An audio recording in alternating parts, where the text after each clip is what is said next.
Irashaimase! Hello and welcome to Fataris' Kitchen. I'm your host, Chef Fataris. It's time once again for Shoot 'em Up Saturday, and on the menu this week we have Hazelnut Hex, a pastel bullet hell cute 'em up. What kind of taste will it have? Let's get cooking and find out. From developer Chunderfins, Hazelnut Hex released for the Nintendo Switch in October of 2022. This title is definitely a solid traditional horizontal scrolling bullet hell, and if that's something that you're interested in, especially one that has cute character designs and sprite work, then I encourage you to check this title out. It is a little on the shorter side with content, but the price point I feel makes it a good value proposition all the same. So with all that said, here we find ourselves at the main menu. Starting the game, we're taken to this magic type select. It basically is selecting your shot type. So you've got one that's got a bit of a spread while still having a straight shot. This is more or less your straight focus shot, and then your like wave spread shot. For our purposes today, I'll pick A, which is probably my second favorite out of the three. I do like the spread, but this one I kind of feel is the best of both.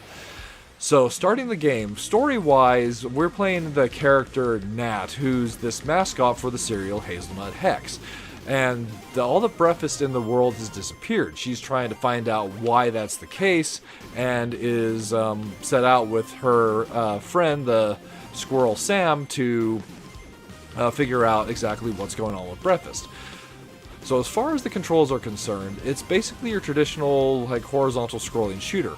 We've got the ability to move around, we have our shot, and we also have a bomb.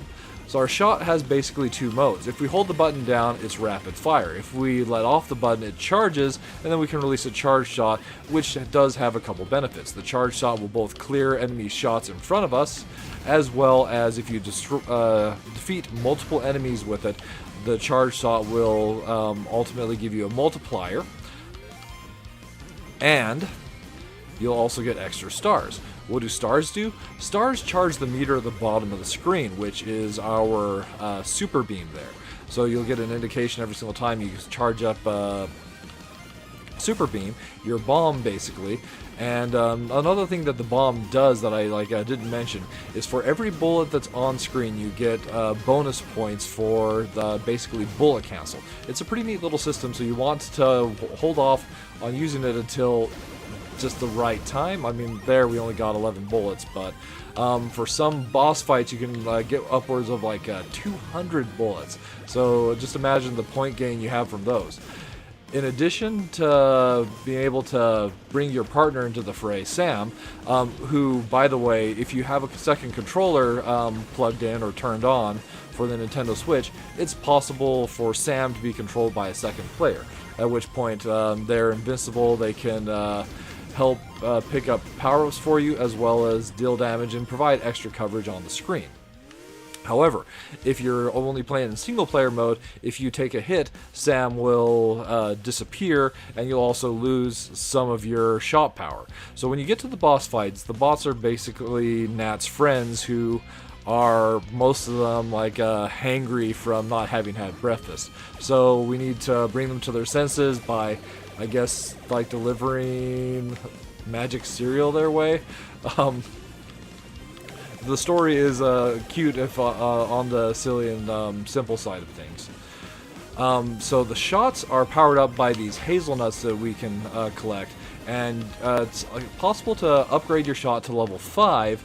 However, if you do take damage, you'll lose some of that shot power. Once you hit level 5, every single hazelnut you get will increase in value, so that's one way you can attempt high score challenges with this game. Not getting hit using charge shots to defeat multiple enemies in a row, that sort of thing. So there's some great score potential here. However, as I mentioned, the game is a little short on content. There are only a total of 5 stages, and each stage is about the length of this stage we saw here.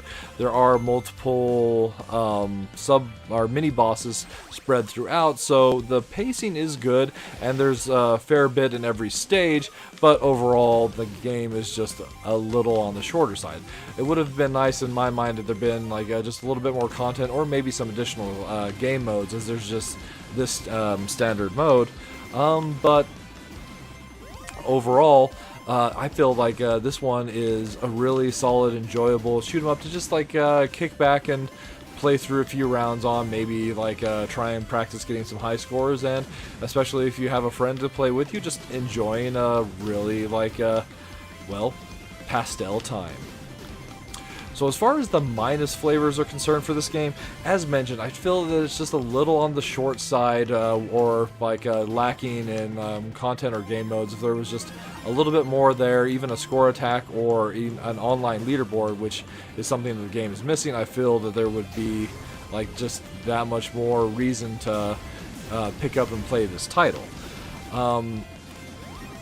Then another like minor like complaint that I have is that where it's a bullet hell and some of the boss fights get very frenetic, I would have really appreciated having a button for focus fire. Your hitbox is relatively small. It's the amulet on Nat's neck, and it's even possible to turn on a better hitbox indicator in the options.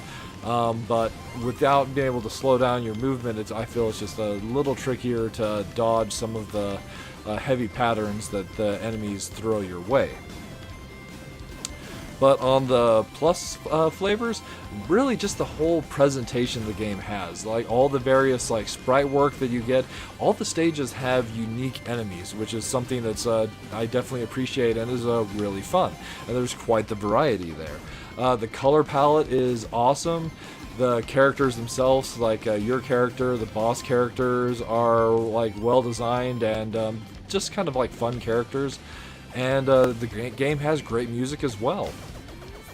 And for the content that is here, I do feel the price point is well worth it. So there you have it. Hazelnut Hex served up for your enjoyment. So you should go out and pick yourself up a bowl of Hazelnut Hex on the Nintendo Switch. Alright, that'll just about wrap it up for this week's episode of Shoot 'em Up Saturday. As always, I want to thank you so much for joining us. I hope you have a wonderful week, and we'll see you next time.